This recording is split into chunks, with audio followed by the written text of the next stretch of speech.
Hey, how you doing? This is RJ. Today I'm probably going to have a little bit of a longer video just because I have a lot of threads to pull together here, and I want to go over some older news, some news about Disney and their movie making power. And you may have heard this news, but I certainly didn't until recently think about the ramifications of what this means both for the MCU and for the comic industry, not just the comic producers, but also, I would say, the comic shop owners. And it has a far-reaching impact, I would say. So the news is that Disney has bought out Fox. Now, what does this mean for movie producing? Well, last year, Disney made a record $3 billion in its movies because it had Marvel and Lucasfilms and Pixar and all the other Disney brands, and they made $3 billion. And that's just domestically, that's not worldwide. So to take a look at some of the other people in line behind them, let's look at Sony. Sony was, I think, in fourth place, and it only had $1.229 billion that it made. Now, that's a lot of money, I know, but it's nowhere close to the $3 billion that Disney made. And right behind Sony, we have Fox, and they made $1.227 billion. All right, now this is Fox, an actual movie producer that's been a movie producer for a long time. And they are only making $1.227 billion domestically as compared to Disney's $3 billion. But Disney has now bought Fox, which means their combined total for last year, if you combine them, would be $4.25 billion.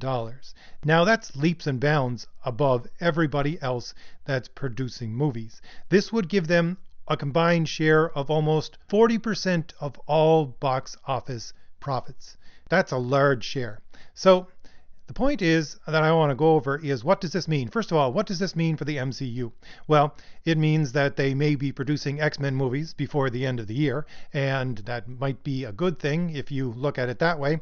But at the same time, will it mean that there are more movies coming out from Marvel? Most probably. However, Disney has this policy where it will never put out movies in any of its avenues, whether it be from Lucasfilms or from Marvel or from Pixar, whatever, it doesn't matter. It will never put out two films at the same time so that they never have to compete with themselves. So there might be more Marvel movies out there because of this, and because Disney now has more rights to its characters, which Fox had rights to, but Disney never actually competes with itself. So it makes sure that when one of its movies is out there from any of its producers, it's never in competition with any of its other producers. So it may mean that we get more Marvel movies, but it won't speed up to any crazy amount because they can never actually compete with themselves according to their own policies. But here's the thing that I want to talk about. I want to talk about the movies and the comics. So most people probably think about the relationship between Marvel Studios and Marvel Entertainment, which produces the comics, because you have Marvel Studios producing the movies and you have Marvel Entertainment producing pretty much everything else, which includes the comics. And most people would probably think about this in the terms of a big brother, small brother relationship, and you have the big brother of the movies and the small brother of the comics, and they work together to produce money for Disney, and that's what they do. But really, that's not the way it works at all. The way that it works is that the movies are what counts and all that counts. If anything, this is not a symbiotic relationship between the larger species and the smaller species. This is a parasitic relationship. You have the comics and they're the parasite to this giant creature, and the giant creature only allows them to stay there because it serves some small little purpose. And that's all that the comics are for Disney. And to show that fact very clearly, all we have to do is look at the numbers of what is making money for Disney. Because the Black Panther movie that came out last year, it made more money itself than all of the comic industry combined last year. And I'm not talking all of the Marvel industry for comics. I'm talking every last comic producer there is. Marvel made more money on that one movie than all comic book producers all together for the last year. So comics are just peanuts to Disney. They are something that is so tiny and insignificant, they really don't care about them. but they do use Marvel Comics. Now, the question is, what do they use them for? Now, I would say from looking at what I have gone through that Marvel Comics are no longer a industry in itself. It's no longer actually about the genre of comics at all. It's being used for two purposes, and both of those purposes are to feed into the movies. Now, purpose number one would be that they're a placeholder for their intellectual property. That's pretty much what it is. Because you have these movies, and they can't put them out fast enough so that they use all the characters in the Marvel Universe. There's just too many. It's such a massive universe that they can't use them all. And they need to make sure that they produce some kind of product with all of these characters so that they keep their intellectual trademark on these characters and no one else can use them. And so how do they do that? Well, they do that by producing the comics. And that's what is happening with Marvel. And when I was listening to some of the interviews with the Marvel writers, it actually became pretty clear that this is what they're doing, because they use some strange language. You had one or two of these writers saying these were the characters that they were allowed to use. And I thought to myself, allowed to use, that seems like strange language, because you would think that a person who is writing a comic would say, I want to create a good story. I know that I'm writing for this character and I'm going to pick out some good characters to make a good story. But it doesn't appear like that is what they're allowed to do at Marvel. What they're allowed to do at Marvel is, yes, you're writing this character. Yes, we want you to try to produce a good story, but you're going to put in generic villain X and generic sidekick Y because we're going to tell you when the time comes which characters you need to put in there so that we can maintain our hold on the intellectual property for these characters. And I would say in reading the comics, that's why these characters, these side characters and these villains don't actually act in character, because they're just generic villain X or generic sidekick Y, and they just tell them which characters to put in these slots, and that's all that happens. And it seems really clear from the language being used by the writers of what characters they are allowed to use. And this is certainly nothing new. I mean, even small companies do this with their property. I mean, I did research for a long time for companies, and companies have specific people doing research on what they own to find out what in the next year, in the next month, in the next couple of days is going to expire that they own, and make sure that they re-up their possession of this thing that they own to make sure that they still have the rights to it. So for larger companies with these massive money-making campaigns, you can be sure that this is what they're doing as well. And this is what they're using Marvel Comics for, as a placeholder for their intellectual property. Now that's number one. But number two, what else are the comics being used for? Well, the comics are being used to draw people into the movies. And that's quite specifically, I would say, the secondary use of the comics, that they are to draw people into the movies. And it will never work in the opposite direction. Now, when I go to see Marvel movies, and I've seen a lot of Marvel movies, I haven't seen all of them, certainly, but I usually go to large multiplexes to see these movies. And there is a lot of Marvel merchandise being sold in the lobby of these multiplexes. But never, ever have I ever seen comic books being sold at these venues. And it would be easy for the studios to say, hey, look, if we want to have this as a relationship where we actually help out the comics, then how's about we allow the kids who are coming to see these movies to get a free book or to get books that are on sale with the rest of the merchandise. But this has never happened. They never put out comic books in this venue. Now, I have never seen this, and I have never heard of this happening. If anyone has evidence of Marvel actually doing this, please let me know, because I'm sure there might be some smaller theaters which actually do this, but I have never seen any evidence whatsoever that Marvel has actually put out comics as part of their campaign to sell merchandise along with their movies at the movie theater. And the point is that they want people to read comics in order for them to go see the movies. They don't want people to go to the movies and say, now I want to read the comics. They never want it to go in that direction. And of course they don't want it to go in that direction because the movies is where the money is made. They don't want people going towards the peanut industry of comic books. They want people going from comic books into the movies so that they can make that massive amount of money there. And this omnidirectional movement of the fans from the comics to the movies and never from the movies to the comics, I think can be shown with Marvel's move last year, Marvel Comics' move last year to declare themselves a lifestyle brand. Now, I did an entire section of videos on this earlier in my channel, and I talked about lifestyle branding and how it actually works. For a lifestyle brand to work, it doesn't actually work for the general population. It has to target a subculture, a subsection of the population in order for it to work. And when I did those videos, I went through a lot of the stuff that Marvel has for advertisements online, and it was clear that the people, this subsection, this subculture that they were targeting were not comic fans. Quite specifically, were not comic fans. I would say from what I saw and what I still see that the subsection of the population that they are appealing to are SJWs. Now, why would they do that? Would it just be a political thing? Would it just be an ideological thing?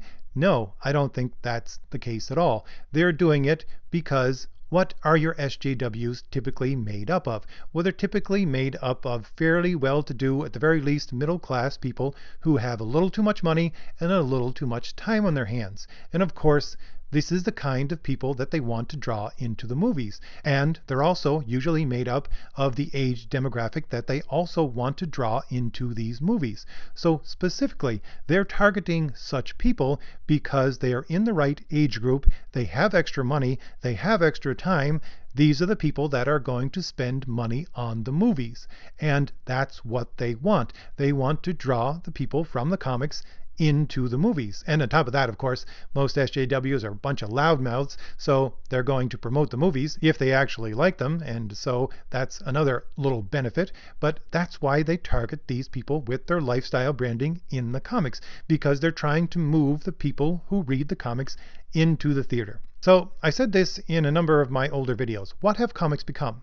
Not just for Marvel, but for DC and for the smaller companies as well, because you have companies like Dark Horse producing Hellboy and movies like that. So not just Marvel.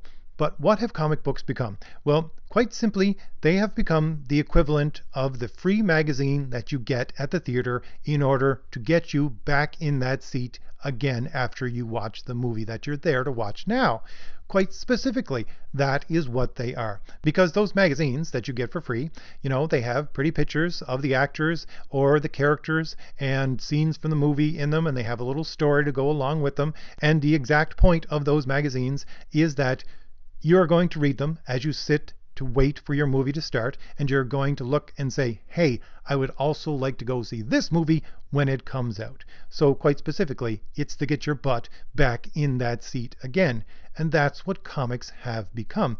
They have pretty pictures and a little bit of a story in order to get you into that theater seat. However, the people who run Disney were very smart about it, and they said to themselves, okay, we don't have to put out these comics for free like we do with the other magazines to get people in the seats. We have a whole group of people, which are the people who run the comic shops, who will pay us $4, $5, $6 a pop for each of these magazines that we would normally just give out for free. And on top of that, they will do all of our advertising for us through these books. Quite specifically, that's what's happening with the comic shops. Now, that money that they're making from the comic shops, as I said, it's peanuts compared to anything they're making at the theater, but that's not the point. The point isn't the money. The point is to generate interest for the characters in the movies so people go and see the movies. And that's the thing. That's what I want to concentrate on right here, is the fact that this is what the comic shops are being used for. And I quite specifically use that word. They are being used for. Because if the comic shops weren't there, it doesn't matter. They would just find some other avenue in order to get these free booklets out, which are comic books, to get people to see the movies, even if they did have to give them out for free. That's the entire point, because there's a bunch of stuff happening right now and over the last year and a half where you had owners of comic shops going to the New York City Comic Con and complaining to Marvel that they really need to do something or they're all going to go out of business. And you have now these bigger companies, bigger comic shop owners that own chains of comic shops coming out and saying something is wrong here. This industry needs to be fixed, and the industry has to be fixed or something is going to break. But here's the point. And I don't think it's a point that's going to shock anybody. Marvel and Disney don't care. All right? They don't care about the comic shops. They certainly don't care about the customers because, of course, you're not their customer, right? The comic shops buy the comics from them and you buy them from the comic shops. You're the customer of the comic shops. The comic shops is the customer of Marvel. So this is their actual customer. And they do not care about the comic shops one bit. They don't care if they go to business. Because in this article, you had the owner of this larger chain saying, we have people listening to us and they give us a sympathetic ear, but nothing ever changes. And that's the point. Nothing is going to change. Something is going to break. What is going to break? It's going to be the comic shops. Marvel and the other companies know this, and they simply don't care.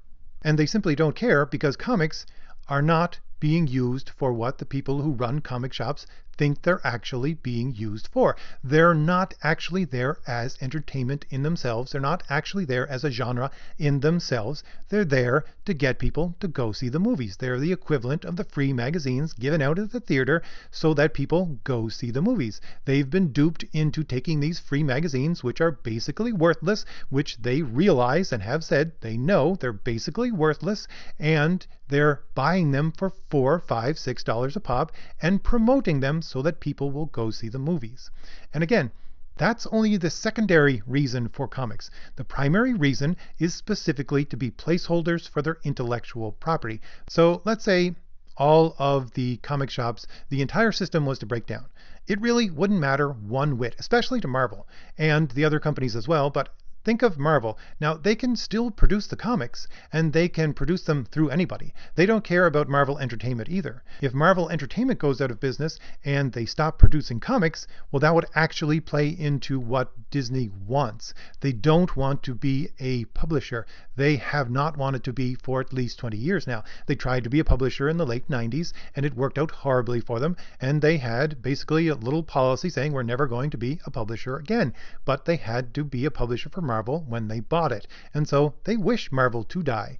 And if it does die, it's going to work out well for them because they're not going to be publishers anymore. And they'll just get someone else to publish it. And they'll get someone like IDW, who is now publishing Marvel Comics. Now, why in the world would they get IDW to publish Marvel Comics when IDW looks like it's going to go out of business too? Well, because of course they don't care.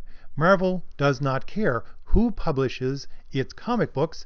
It can be Marvel Studios, it can be Marvel Entertainment, it can be Marvel Comics, it can be IDW, it can be anybody. They can find someone else down the line to use to publish their books. It does not matter because they can also find avenues to put these books out into. It doesn't have to be comic shops. I mean, they have Disney stores.